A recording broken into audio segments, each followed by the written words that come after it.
సమంత ఋతుప్రభు తండ్రి మరణించినటువంటి పుట్టెడు దుఃఖంలో ఉండగా తన మీద లేనిపోనిటువంటి అవాకులు చవాకులు సోషల్ మీడియాలో రాబోతుండడంతో అవి ఆల్రెడీ వస్తున్నాయి. ఎందుకంటే నాగచైతన్య వేరే అమ్మాయిని పెళ్లి చేసుకోబోతున్నారు. ఈ సమయంలో ఆల్రెడీ సమంత ఫుల్ డిప్రెషన్లో ఉంది. ఈ సందర్భంలో తన తండ్రి మరణం ఇంకా కుంగతీస్తుంటే ఇంకా చాలా రకాల వదంతులు సైతం వ్యాపారంలో సైతం ఆమె నష్టపోయినట్టుగా ఇటీవల వార్తలు వచ్చాయి.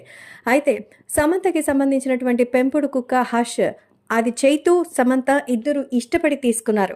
అలాగే వాళ్ళతో అది ఎంతో బాండింగ్లా ఉంటుంది. ఇంకొక ఫ్యామిలీ మెంబర్ లాగా వాళ్ళతో పాటు ఉండేది. మరి చైతన్య కూడా హష్ని ఎంతో మిస్ అయ్యేవాడు వాళ్ళ విడాకుల తర్వాత.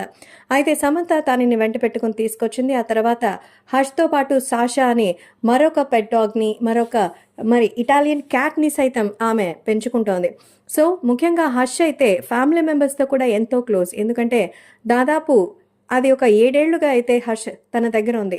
ఈ నేపథ్యంలో సమంత తండ్రి మరణించినటువంటి ఆ సందర్భంలో హర్ష్ అయితే వాళ్ళతో కూడా ఎంతో క్లోజ్గా ఉంటుందట. మరి హర్ష్ సమంత తండ్రి పార్థివ దేహం దగ్గర వెళుతూ అది చాలా బాధపడుతున్నట్టుగా కనిపించింది. నిజంగా హర్ష్కు ఉన్నటువంటి భావోద్వేగాలు మనుషులకు లేవంటూ సమంత చాలానే బాధపడినట్టుగా తెలుస్తోంది. అది నిజమే. మనుషుల కంటే కూడా మూగజీవాలకి మన మీద ఆప్యాయతలు ఎక్కువగా ఉంటాయంటారు. ఎందుకంటే రాగద్వేషాలకు అతీతంగా అయితే ఉంటాయి.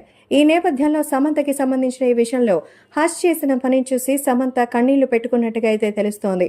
ప్రస్తుతం సమంత తన తండ్రి మరణించినటువంటి ఆ బాధ నుంచి తేరుకోవాలని అభిమానులు తన సన్నిహితులు కోరుకుంటున్నారు. త్వరలోనే ఆమె సినిమాల్లోకి తొందరగా వచ్చి హెల్దీ లైఫ్ స్టైల్ని లీడ్ చేయాలని కోరుతున్నారు సమంత ఫ్యాన్స్.